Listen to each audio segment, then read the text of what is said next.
শ্রদ্ধেয়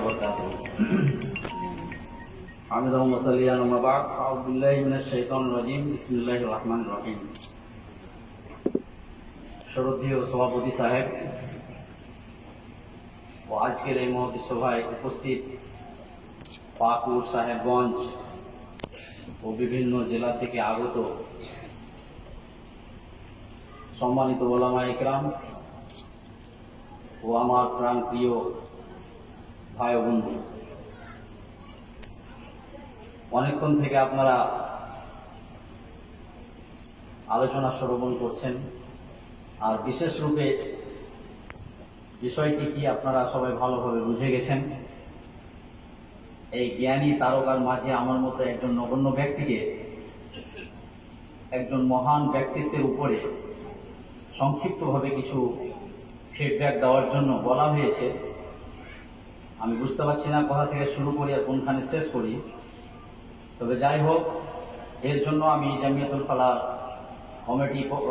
কমিটি বৃন্দদের ধন্যবাদ জানাই ও বিশেষ কিছু প্রয়োজন মনে করি না, যেহেতু আপনারা অনেক কিছু এতক্ষণ পর্যন্ত শুনলেন। তবুও দু চারটি কথা আপনাদের মাঝে আমি রেখে যাব, যাতে করে এই দু চারটি কথা আমাদের সকলেরই জন্য লাভদায়ক হয় এবং আমাদের জন্যও লাভদায়ক হয়। আল্লাহর কাছে এটাই প্রার্থনা করি।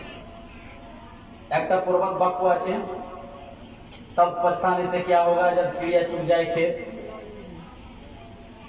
আমরা বেশ কয়েক বছর পূর্বে থেকে যা দেখছি আমাদের ভারতবর্ষের স্থিতি, বিশেষ রূপে 2019-এর পর থেকে, শুধু আমরা ইদানিং দেখলাম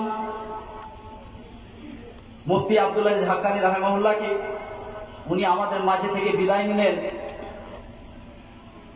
কিন্তু ইনার পূর্বে আমরা আমাদের মাঝ থেকে অনেক যোগ্য গ্রহণযোগ্য আলিমে দ্বীনকে হারিয়েছি, বিদায় নিয়েছি।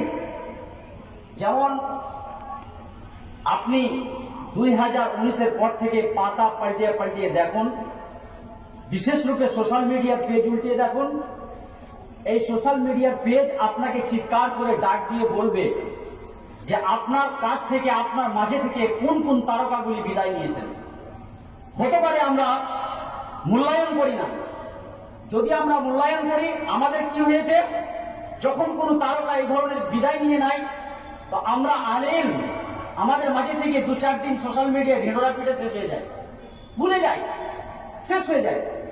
আপনি দেখুন, সর্বপ্রথম যে হইচই শুরু হয়েছিল ডাক্তার লোকমান শফি, তারপরে ডাক্তার আর.কে. নূর মদনী, ডক্টর ফজলুর রহমান, ডাক্তার ওজাইর শামস, মকিম ফেজি, তারপরে আব্দুল আজিজ হাক্কানী রাহিমাহুল্লাহ ইন্তেকালের কিছুদিন পূর্বে মুহাদ্দিস আযম মোহাম্মদ আজমি রাহিমাহুল্লাহ, এইসব তারকা আমাদের মাঝে থেকে বিদায় নিলেন একের পর এক। শেষ তারকা যিনি ইনাদের মধ্যে থেকে, সেটা হচ্ছে जिनका नाम इसमें ग्रामी फजीलतुल शेख मुफ्ती আব্দুল আজিজ হাক্কানী রাহিমাহুল্লাহ।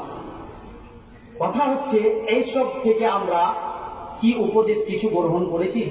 বিশেষ রূপে আমাদের ওলামায়ে দ্বীন, বিশেষ রূপে আমরা যারা রাসূল সাল্লাল্লাহু আলাইহি ওয়াসাল্লামের উত্তরসূরি, যাদেরকে বলা হয়েছে ইন্না উলামা ওয়ারাসাতুল আম্বিয়া, যাদের কাঁধে দায়িত্ব, আমরা কিছু মূল্যায়ন করেছি? আমরা এত থেকে কিছু উপদেশ গ্রহণ করেছি? আমরা মনে হয় উপদেশ গ্রহণ করতে পারিনি। ওই জন্য আমি বললাম, তব পস্তানে সে কিয়া হোগা জব চিড়িয়া চুগ যায় খেত। একদিকে এইসব তারকা, আর অন্যদিকে এই বিহার, ঝাড়খণ্ড, পশ্চিম বাংলার, এক কথায় যদি বলা যায় এই ভারতবর্ষের একটা রত্ন, অমূল্য রত্ন আব্দুল আজিজ হাক্কানী রাহিমাহুল্লাহ। আমি তো অসংখ্য ধন্যবাদ জানাবো ওনাদের সুপুত্রদের, যে আপনারা ওনাকে আমাদের মাঝে জীবিত রাখার জন্য এই ধরনের ওনার সম্মানার্থে প্রোগ্রামের আয়োজন করেছেন। বিশ্বাস করুন আপনি, আজকে আমরা যিনারা ওনার মতোই আমাদের মাঝে আরো বড় বড় তারকা জীবিত আছেন, ওনারা দিনী সেবা, দিনী খিদমত দিচ্ছেন, কিন্তু আমরা এখনো চেতন হই না। আমরা আমাদের কি করণীয়, আমাদের কি করতে হয়, সেখান থেকে আমাদেরকে কি সেবা দিতে হবে, এখনো আমাদের মাথা থামেনি, আমাদের অন্তর কম্পিত হয়নি। এই ধরনের আরেকটা উইকেট যখন পড়ে যাবে, সেই দিন আবার একটা তাজিয়াতি প্রোগ্রাম হবে, আর তাজিয়াতি প্রোগ্রাম করে আবার সব আপনার বিছানায় ঘুমিয়ে যাবে। করা কি উচিত? এই মর্মে দুটি কথা আমি বলবো, যদি কথা কিছু শক্ত হয় তবে আপনাদের কাছে আমি ক্ষমা চাইছি, ক্ষমা করবেন। আজকে আমাদের মাঝে আশরাফুল হক রহমানী, আবু তাহের সালাফি, সুলতান শামসি আর বিভিন্ন এই ধরনের আব্দুর রহমান ফেজি, বুজুর্গ আলেমে দ্বীন উপস্থিত আছেন। বক্তৃতার ময়দানে সবাই ইনাদেরকে চিনি, দর্শক তাদরিসের ময়দানে আমরা চিনি, শিক্ষার ময়দানে আমরা চিনি। অনেক এখানকার সম্পদশীল ব্যক্তি, অর্থশীল ব্যক্তি মাদ্রাসার নামে, মসজিদের নামে অনেক জুড়ে করে, কিন্তু ওনারা বক্তব্যের দ্বারা কিছু সমাজকে দিয়ে গেছেন, মানে শিক্ষার দ্বারা কিছু দিয়ে গেছেন। লেখনের কিছু ব্যবস্থা আমরা রেখেছি, লেখনের কোন ব্যবস্থা আমরা করেছি। ওই জন্য এই আজকের এই মঞ্চ থেকে আমি আবেদন নিবেদন করব, অত্যন্ত নম্রতা ভদ্রতার সাথে আমি আবেদন নিবেদন করব, বিশেষ রূপে আমাদের পাকুড় এবং সাহেবগঞ্জ জেলার জামাতের কর্তৃপক্ষগণকে, যে যদি এই সমাজের মাঝে এই ধরনের ব্যক্তিত্বকে আপনারা জীবিত রাখতে চান, যদি ইনাদের সাথে আবার আপনাদের সত্যিকারের মহব্বত আর ভালোবাসা আছে, তাহলে বক্তব্য দর্শক তাদরিসের সাথে সাথে তাদের লিখনের ব্যবস্থা আপনাদেরকে দিতে হবে। চিরদিন মহাপ্রলয়ের সকাল অবধি আপনাকে জীবিত রাখতে হবে। আর 1 নম্বর কথা, 2 নম্বর কথা, বিশেষ রূপে আমি ওইসব তালেবে ইলম এবং আমার মতো নগণ্য ওলামাদেরকে বলবো, যিনারা আজকে আপনাদের মাঝে জীবিত আছেন, আপনারা ওনাদের কাছ থেকে উপকৃত হন, ওনাদের কাছ থেকে লাভ নেন, সেবা নেন। কেমন ভাবে সেবা নেবেন? আপনি ভাবছেন আমি ফারেক হয়ে গেলাম, ডিগ্রি নিয়ে নিলাম, কোন মাদ্রাসায় জয়েন করে নিলাম, মসজিদে জয়েন করে নিলাম, আমার খেলা শেষ, আর কোনো আমার জ্ঞান অর্জন করার দায়িত্ব দায়রা খতম হয়ে গেল, শেষ হয়ে গেল। এটা একটা বিশাল বড় ভুল ধারণা, বিশাল বড় ভুল ধারণা। এখানে শুধু দায়িত্ব শেষ হয়ে যায় না, ওই ধরনের ওলামায়ে দ্বীন, যোগ্যশীল গ্রহণযোগ্য ওলামাদের মসনদে বসে, তাদের কাছে বসে ওনাদের যে জ্ঞান, ওনাদের যে জ্ঞানের জ্যোতি রয়েছে, সেই জ্যোতি থেকে আরো নিজের জীবনটাকে ধন্য করার চেষ্টা করতে হবে। হাদিসের জ্ঞান, ফিকহের জ্ঞান আপনাকে নিতে হবে।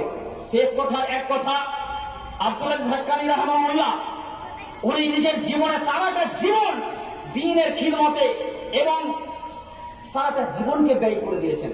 উনি যদি চাইতেন তাহলে অনেক সম্পদ, ধন সঞ্চয় করতে পারতেন, অনেক সম্পদ জমাইতে করতে পারতেন। এমন কোন মাহফিল, এমন কোন ময়দান ছিল না যে ময়দানে ওনার টাকার ছিল না।